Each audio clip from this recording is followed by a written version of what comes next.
Hi, it's Mike with AskTractorMike.com. The reason I'm sitting on a piece of cardboard in my driveway today is I'm getting ready to work underneath the tractor. And I'm going to give you a little hint today that's going to make greasing a really tough grease zerk easier and better for the tractor to make it last longer. But I'm also going to give you this little tip, and this came from my father, who always, anytime he was working on a car or a tractor and was going to get underneath it, would put down a big piece of cardboard, and so he didn't get filthy. And I think it's a great idea. I keep a big, it's about a 4x8 piece of cardboard in my garage, and anytime I'm working underneath anything, I put it down, drive on top of it, and then I stay clean. So I'm going to go get the tractor, drive on top of this piece of cardboard, and we're going to get started. Let's go. What prompted my video today is a letter from Gary, who just bought a Mahindra 4550.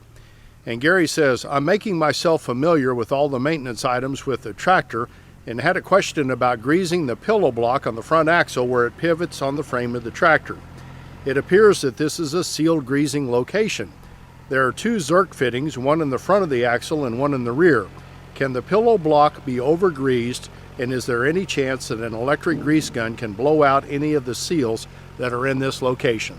Well, Gary, probably not, but there's an easy way to do the greasing there. Now, anytime I'm going to be working underneath the tractor, especially in an area like this where it's hilly, I'm going to let the loader bucket all the way down. I'm going to keep it in gear, and I'm going to lock the emergency brake for safety. Don't want the thing rolling off while I'm underneath it. But with all that, there's no way it can. For my video today, I'm going to be using the Lube Shuttle AccuGreaser. If you're not familiar with Lube Shuttle, it's very, very unique in that you screw the canisters in. You don't have a long rod that you have to pull and make stick and then fish out those nasty canisters. You just push out a little grease at the top and then screw it in, and it's good. And they make an electric greaser. Now, it's overkill for most of us weekend farmers that don't grease that much. But if you have like shoulder problems or wrist problems and you have trouble with the pistol grip grease gun, or if you own a backhoe or you skid loader or something like that that you use a lot, get an electric grease gun. And they're expensive, but they sure make greasing a lot easier. And we'll see it in action today. It's the Lube Shuttle AccuGreaser.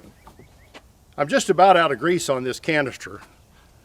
The discs in the tube go back toward the top whenever you're about out of grease. So we're going to get to show you how to change a canister today. Well, we're going to start with the easy to get to grease zerks, and then we're going to get underneath the tractor to one that's hard to get to and a lot of people struggle with, and a lot of people don't ever grease because it's hard to grease and it's tough to get to, and they may not even know about it, but it's real important to grease it, and I'm going to show you a trick today to make it easier. So let's get started.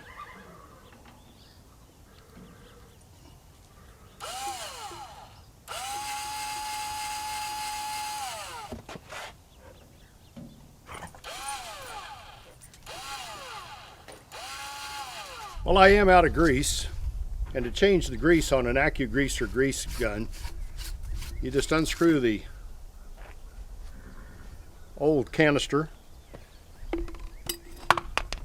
take a new canister, and this is the most important part right here. You push up a bunch of grease over the top, maybe 3/4 of an inch or so, and if you don't do that, you'll airlock. Put it back in, turn the threads, and you're ready to grease again. Just as easy as that.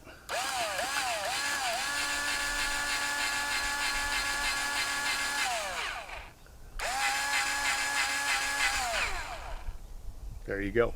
Now, the one grease zerk that most people that own small tractors struggle with is the one under the front axle.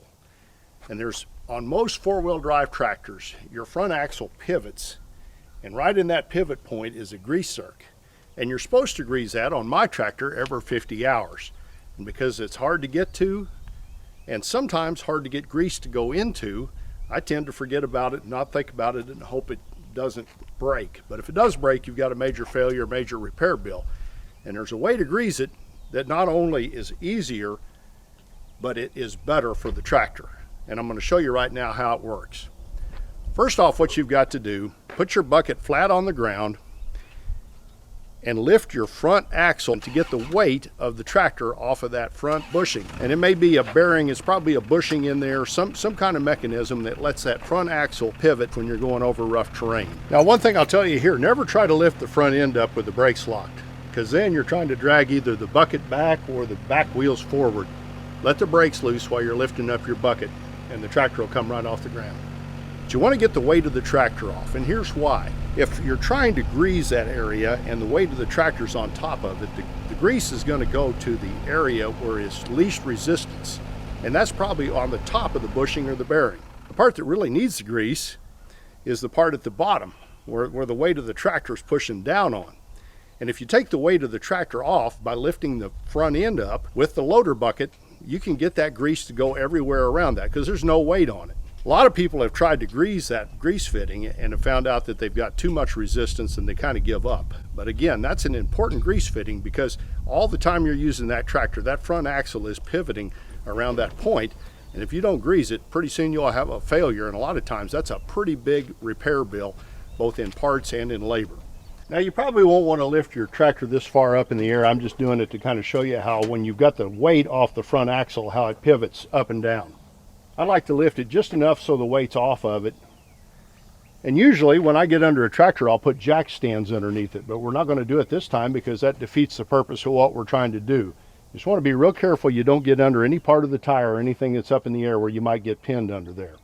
If you have a lock on your joystick to keep somebody from bumping it and letting the tractor come down, set that at this point.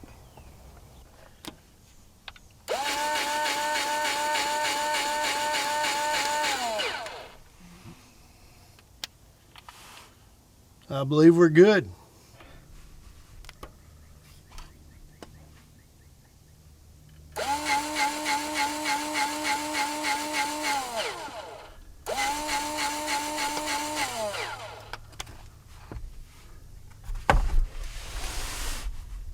I appreciate you watching my videos. If you'd like to subscribe to my YouTube channel, I'd be honored. Click the mic face icon and check the bell so you're notified when I post future videos.